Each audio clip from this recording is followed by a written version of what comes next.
বন্ধুরা কেমন আছো সবাই? আশা করছি সকলে খুব খুব ভালো আছো। তো সকাল থেকে ভাবছি ব্লগ শুরু করব কিন্তু শুরু করাই হচ্ছে না। তো এখন বাজে বেলা 2:30। তো আজকের ব্লগটা এখন থেকে শুরু করলাম। তো চলো এখন থেকে কি করি সঙ্গে থেকো। তো চলো। তো এদিকে দেখো ডিম ভাজা করছি। পুড়ে গেল, দেখো একটু পুড়ে গেছে। আজকে রান্না করেছি শুধু ডাল আর করেছিলাম আলু সেদ্ধ।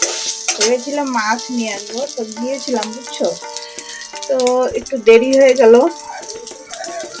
তোর জন্য আর মাছ পেলাম না। মানে মাছ এনতে সব কাজ সেরে বাজারে যাওয়া বুঝতে পারছো, মানে বাজারটা একটু দূরে, তো এই বাড়ি থেকে বাজারটা একটু দূরে,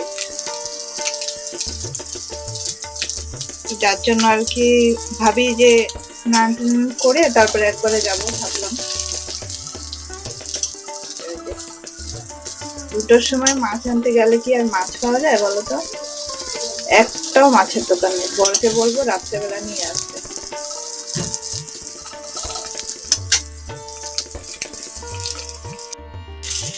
তো মাছ পেলাম না, ঘরে একটা ডিম ছিল, সেটাই ছেলেকে ভেজে দিলাম। ছেলে এখন ডাল দিয়ে আর ডিম ভাজা দিয়ে ভাত খেয়ে নিবে, আমিও একটু খেয়ে নিব।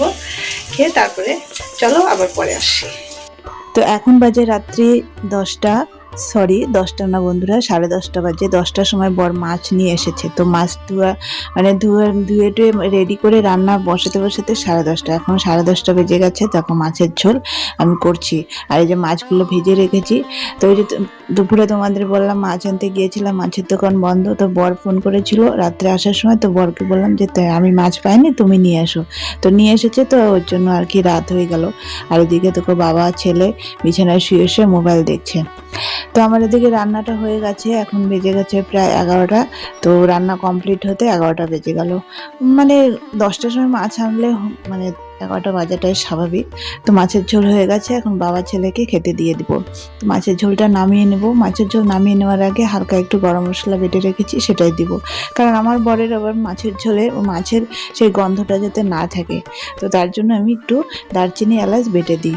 তো চলো আজকের মতো ব্লগটা এই পর্যন্ত। সবাই ভালো থেকো, সুস্থ থেকো, আর হ্যাঁ অবশ্যই আমার পাশে থেকো। আর আমার ব্লগটা যদি তোমাদের একটু ভালো লাগে তাহলে আমার চ্যানেলটাকে সাবস্ক্রাইব করে আমাকে বন্ধু করে নিও।